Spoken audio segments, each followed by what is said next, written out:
Purihin po ang Panginoon. Salamat sa Diyos. Paggising sa umaga, naalala ka,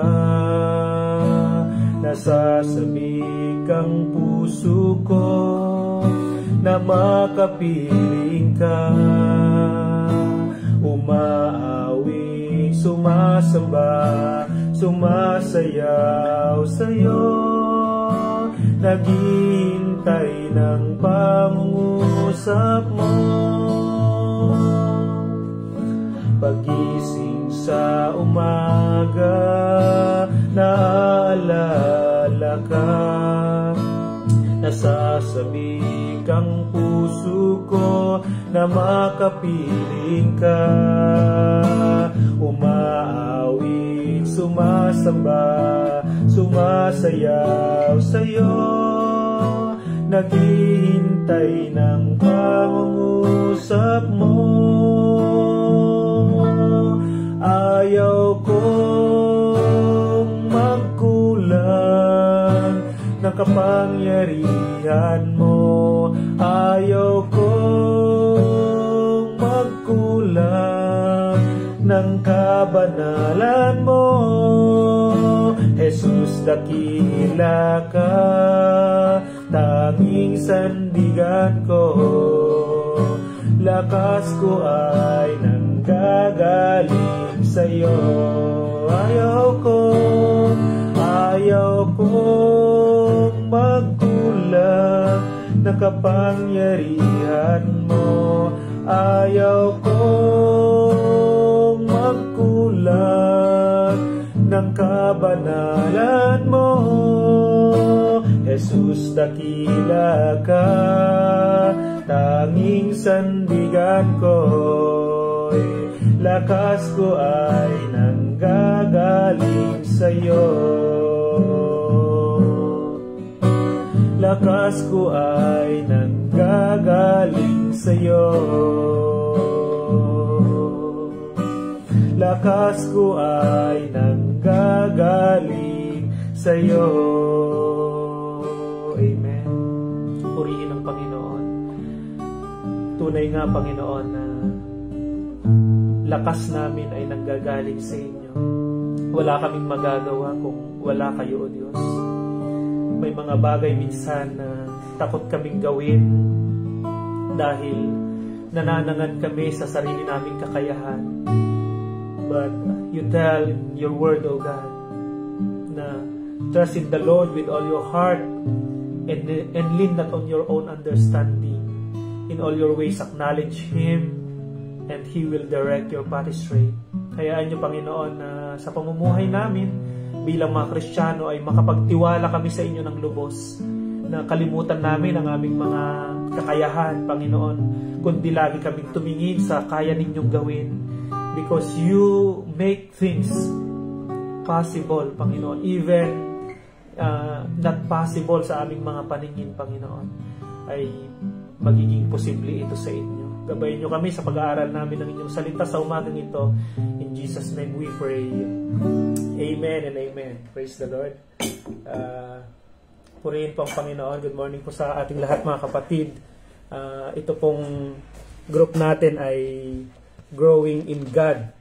At ito ay live para sa ganun ay pwede nating balikan. Bilang mga Christian, mga kapatid, ay hindi sapat na tayo ay nadalo lang ng linggo sa gawain, kundi dapat meron talaga tayong personal na ginagawa para sa ating buhay Kristiyano, sa ating paglilingkod sa ating pong Panginoon, mga kapatid. The life of a Christian. Kapag sinabi mong Christian, ano nga ba ang ibig sabihin nito? No? Sa mundong ito ay maraming nag-claim na Kristiyano. At tayo man ay clinic-claim din na tayo ay Kristiyano. At ang laging tanong dyan ay, tayo ba ay sumusunod sa atin pong Panginoon? No? What a Christian look like? Ano yung itsura ng isang Kristiyano? Paano mo makikilala na, Kristiyano yan? Minsan ba napagkamalhan na rin kayo na na ay brother, sister, kayo pastor po ba kayo? O kaya mapapansin na Kristiyano ka siguro brother, sister. Minsan nakikita nila na tayo ay Kristiyano sa pamamagitan ng ating pagkilos, sa ating pananalita, sa ating pananamit. Amen. Nakikita na Kristiyano tayo. So what Christian look like? Ang ilaw, kapag inilagay mo iyan sa madilim na area, ay makikita yung liwanag. Amen po ba? Makikita mo na, ay maliwanag doon. Bakit mo siya nasabi na ganon? Sapagkat nakikita yung kanyang liwanag. At masasabi rin na, Kristiyano yan. Bakit po? Dahil nakikita na tayo po ay Christian. Purihin ng Panginoon. The life of a Christian. Ang tinutularan natin mga kapatid bilang mga Kristiyano ay ang Panginoong Jesus. Minsan nabanggit na Apostle Paul yan nasabi niya, natularan ninyo ako sapagkat tinutularan ko ang Panginoong Jesus. Amen po ba? Ano ba yung itsura talaga ng isang Kristiyano?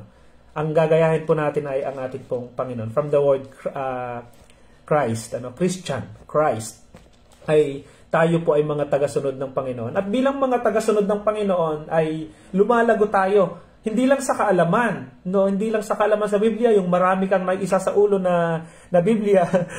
Ako man po mga kapatid ay mahina ako sa pag memorize ng mga salita ng Panginoon. Pero alam niyo po yung mahalaga, kapag nagbabasa ka ng salita ng Panginoon, ay naitatanim dito sa iyong puso. Amen po ba? Naitatanim sa iyong puso at sa ganon ay lumalago ka bilang isang lingkod ng ating pong Panginoon. Lumalago ka. Andun yung growing in God. Amen? Growing in God. You are, alam mo yung lumalalim ka sa salita ng Panginoon at most especially, lumalalim ka sa pag-ibig ng Panginoon. Ang ibig sabihin, kapag ikaw ay dumaranas ng mga matitinding pagsubok, ay nalalaman mo, nagtitiwala ka sa ating pong Panginoon. Amen? Sasabihin mo na, I have a great, big, wonderful God. My problems, my trials, and bigger than my God.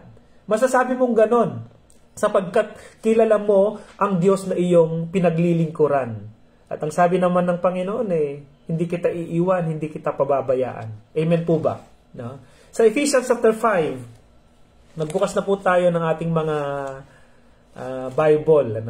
Yung iba na galing Pilipinas, nandito sa Taiwan ay nakapagdala ng Bible. Yung iba naman ay sa cellphone yung ginagamit at loobin po ng Panginoon, pagbalik ni Sister Monique ay may mga dala siyang Bible mula sa Pilipinas. So, baka pwede tayong, or para sa atin, marahil na magpapadala si Pastor Vic ng mga Bible. At yung mga walang Bible ay magsabi po kayo, mag-PM po kayo para mabigyan po kayo.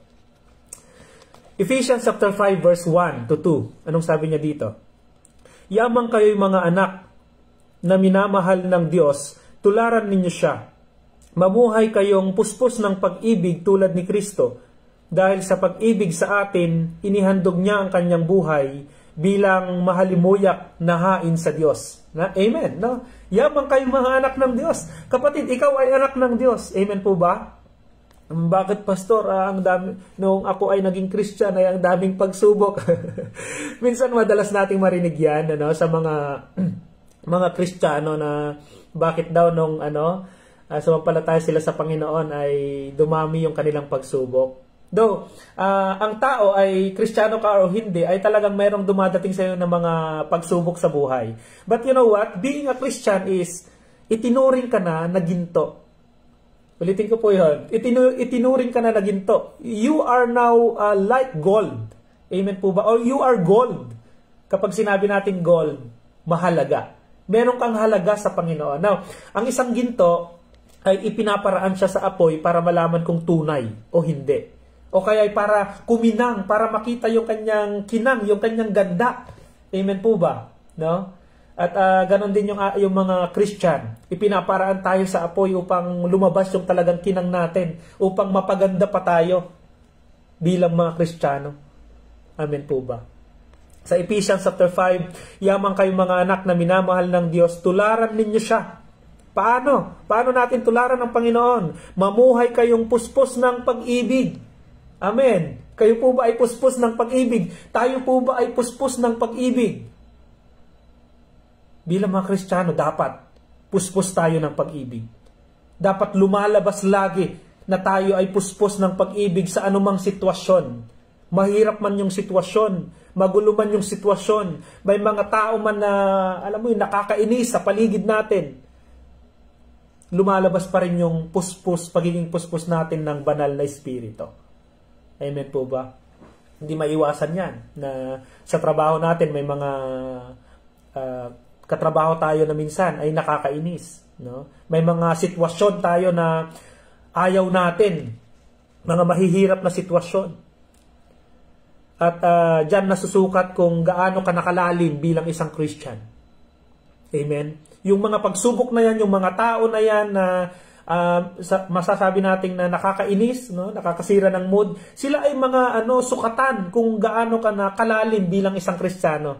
Alam mo yung sa motor yung gauge, no? O kaya sa sasakyan yata yan, yung meron silang gauge, tinitimpla nila, no? Tinitimbang nila kung gaano kakapal, kung gaano kanipis, no?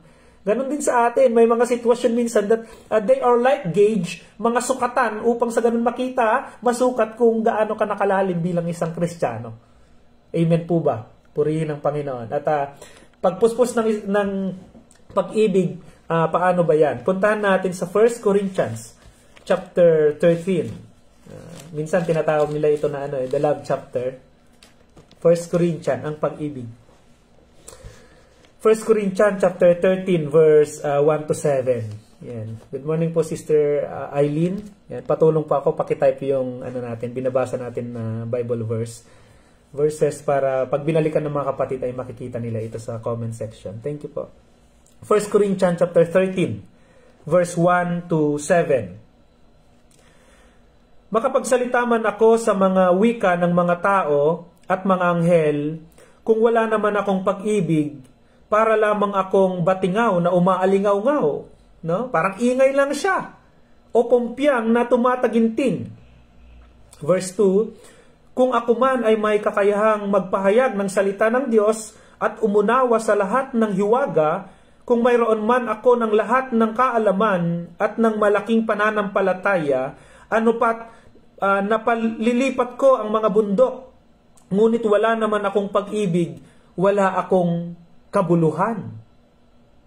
Tuloy natin verse 3. Ipimagay ko man ang lahat kong ari-arian at ialay ko man ang aking katawan upang sunugin.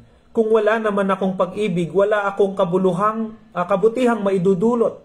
O walang kabutihang maidudulot ito sa akin. Ang pag-ibig ay matiyaga. Ito na, isa-isahin natin. Kapag sinabi natin puspos ng pag-ibig, ang pag-ibig ay matiyaga at magandang loob. Hindi nananaghili, nagmamapuri, o nagmamataas. Hindi magaspang ang pag-uugali, hindi makasarili, hindi magagalitin o mapagtanim sa kapwa. Hindi nito ikinakatuwa ang gawang masama, ngunit ikinagagalak ang katotohanan. Ang pag-ibig ay mapagbata, mapagtiwala, puno ng pag-asa at nagtsatsaga hanggang wakas. Amen. Yan po yung pag-ibig. No, kapag sinabi natin tayo ay puspos ng pag-ibig, lumalabas sa atin yung mga bagay na ito. Ano yan? Matiyaga. Amen po ba? Ang pag-ibig ay matyaga. At purihin ng Panginoon yung mga workers, no, mga kapatiran natin na matsatsaga sa gawain ay purihin ng Panginoon. Yung mga OFW, hallelujah, na nagtsatsaga talaga sa gawain para o sa kanilang mga trabaho, sa aming mga trabaho, para sa ganun ay mayroon tayong maipadala sa ating mga pamilya. At salamat sa Panginoon, no. May panahon minsan na halimbawa sa amin po mga day shift, ang pang-umaga ang pasok. Pag 8 a.m. papasok kami at na-experience ko dahil sa warehouse ako pagdating ng mga maraming gamit ay tapos pressure pa yung visor mo na sabi niya lama tapos na ba? A long time. Gawa ganun siya. Medyo napipressure ka na at parang minsan gusto ko na lang na sana alas 5 na. Pero kailangang pagtiyagaan dahil trabaho natin yon. Amen po ba? No? Ganon din yan sa buhay nating mga Kristiyano. Bagaman ang dami-daming mga pagsubok na dumarating po sa ating buhay, kailangan nating magtiyaga, kailangan nating magtiis. Dahil sabi ng Panginoon, darating yung panahon sa Biblia, sabi niya dyan na darating ang panahon na wala ng pag-iyak, wala ng kalungkutan. Puntahan nga natin yun mga kapatid, sa Pahayag chapter 1 verse 3. Pinatsa ko ng Panginoon na puntahan yung verse na yun.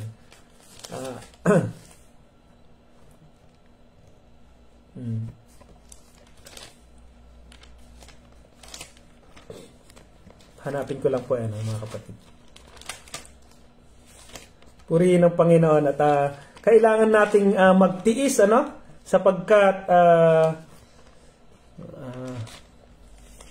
ayan, sa lahat ng ating ginagawa. Ito, Pahayag chapter 21 po pala, sorry. Pahayag chapter 21 verse 4. Napakaganda ng na to. Bible verse na ito. Pahayag chapter 21 verse 4. At papahirin niya ang kanilang mga luha. Wala ng kamatayan, dalamhati, pag-iyak at sakit sapagkat lumipas na ang dating mga bagay. Amen po ba? No? At papahirin niya ang kanyang mga luha. Darating yung panahon, nakasama na natin ang Panginoon, wala nang pag-iyak. Amen. Wala na yung luha-luha na yan. Wala na yung lungkot na yan. Yung magpo-post ka sa Facebook na feeling lonely, feeling alone. Wala na yan. No? Darating ang panahon, kapiling na natin ang Panginoon, papahirin niya ang kanilang mga luha. Sabi dito, wala nang kamatayan, wala nang separation, wala nang kalungkutan, na dalamhati, pag-iyak at sakit. No, sapagkat lumipas na, hallelujah, lumipas ng lahat ng bagay. Kaya mga kapatid, ngayong tayo ay nabubuhay sa mundong ito, tayo po ay magtiis. Amen po ba? Tayo po ay magtiis, magtiyaga, sapagkat alam natin na merong gantimpala na naghihintay sa atin. Sa Philippians chapter 3 verse 14, may binanggit din sa Apostle Paul dyan. Philippians chapter 3 verse 14. Yan, salamat po sa mga kapatid na nagsusulat ng ating mga binabasa sa comment section. Purihin ng Panginoon. Philippians chapter 3 verse 14. Anong sabi na Apostle Paul dyan? Apostle Paul, nagpapatuloy nga ako tungo sa hangganan. Ano po? Sa Philippians chapter 3 verse 14 po.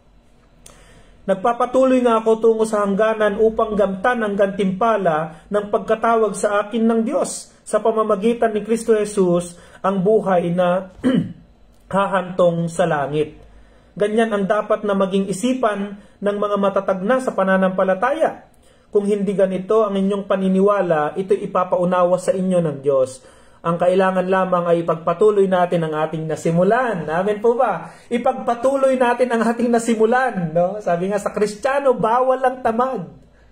Dapat tayo ay matyaga. At minsan, ang hirap bumangon.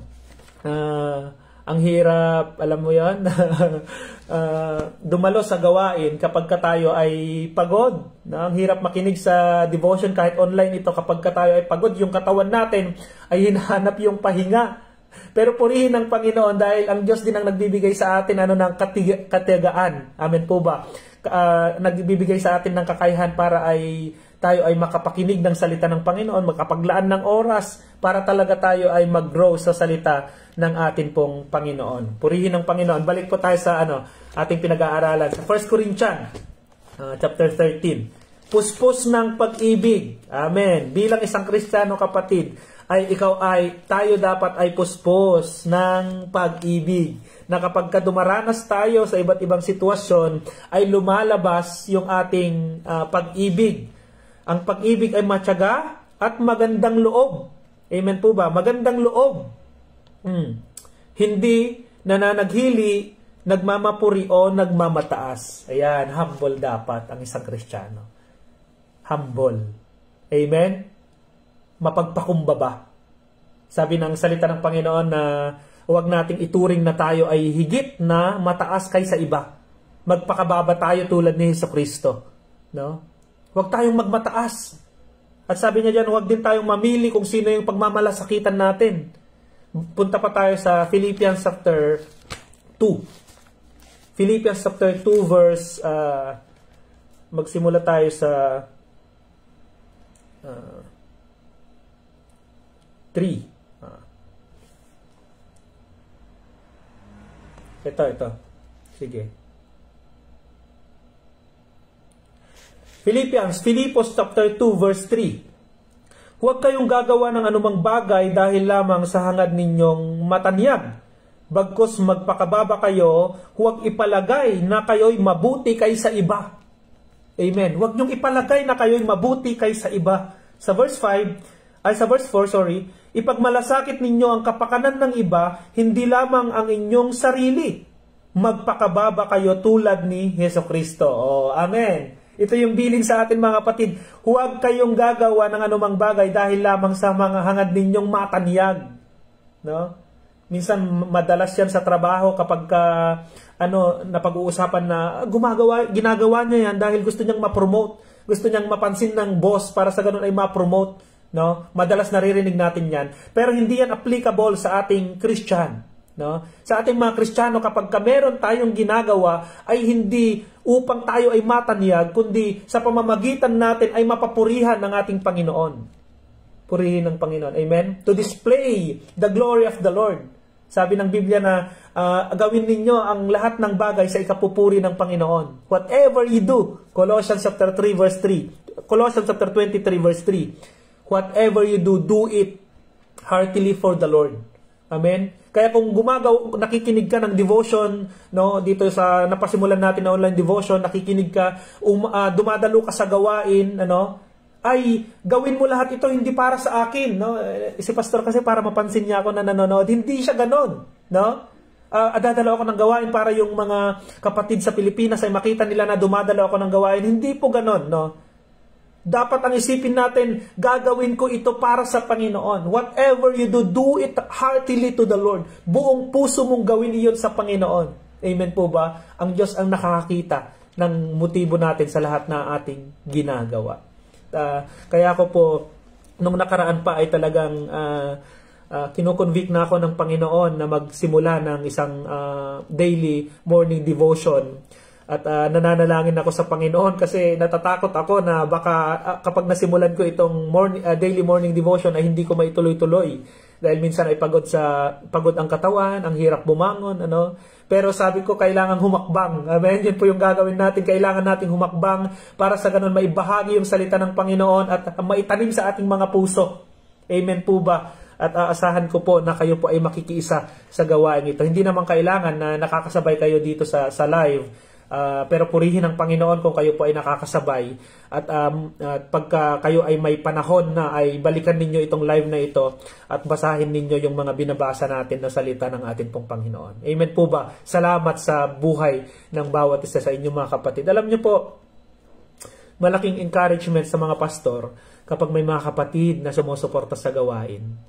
At malaking discouragement sa mga pastor kapag yung mga kapatid ay kahit na may kakayahan naman sanang dumalo o makiisa sa gawain ay hindi nila ito ginagawa dahil sa inuuna nila yung mga bagay-bagay sa mundong ito. Ang sakit din sa buhay ng isang pastor. But salamat sa Panginoon. Lagi tayong tinatama ng Panginoon. Laging ginagamit ng Diyos yung kanyang salita para paalalahanan tayo. Kapag tayo ay nalalayo na sa buhay natin bilang isang Christian, may mga ginagamit ang Diyos para sa ganon ay mapunumbalik tayo. Dahil bilang mga Kristiyano, mga kapatid, ay wala naman talaga tayong pinakamabuti pa na gawin kundi ang manalig sa salita ng Panginoon. At laging yung relationship natin sa Panginoon ay nandoon. Amen po ba? Na lagi natin kinakausap ang Panginoon. Pag natulog tayo, pag gising natin sa umaga, magpasalamat tayo sa ating Panginoon. Amen? Because, sabi nga, we are on the days of Noah. Andito tayo sa panahon ngayon na yung mga tao, aabalang-abala sila sa lahat ng kanilang mga ginagawa. Wala na silang panahon sa pag-aaral ng salita ng Panginoon. Nakakalimutan na nila ang Diyos at ang kaaway naman. Ang dyablo naman ay pinagsasamantalahan yung mga Kristiyano na hatakin sila sa mga gawa sa mundong ito. At kakalungkot na bagay. Salamat sa Panginoon dahil andito yung salita ng Diyos to remind us. Purihin ang Panginoon. Kaya sabi na Apostle Paul dyan, nagpapatuloy ako tungo sa hangganan upang makamtan ang gantimpala. May gantimpala naman na naghihintay talaga sa atin at yun nga lang makarating ka sa langit. Sa mga susunod, pag-usapan natin yan. Hallelujah. Praise the Lord po. Salamat sa Panginoon. 1 Corinthians chapter 13. Ang pag-ibig ay matyaga at magandang loob, hindi nananaghili, nagmamapuri o nagmamataas, hindi magaspang ang pag-uugali, hindi makasarili, hindi magagalitin o mapagtanim sa kapwa. May mga pangyayari sa buhay natin mga kapatid na nakakagalit, parang gusto nating magalit. Pero sabi ng Bible na bilang puspos ng pag-ibig ng Diyos, huwag kang magagalitin. Nakokontrol mo yung sarili mo. The fruit of the Holy Spirit isa dyan ay the self-control. Nakokontrol yung ating sarili. Hindi magaspang ang pag-ugali, hindi makasarili, hindi magagalitin o mapagtanim sa kapwa. Hindi nito ikinatutuwa ang gawang masama. Hindi mo ikinakatuwa yan kapag may nangyaring hindi maganda sa iyong kapwa, ay hindi mo ito ikinatutuwa kundi talagang nagmamalasakit ka sa sino man.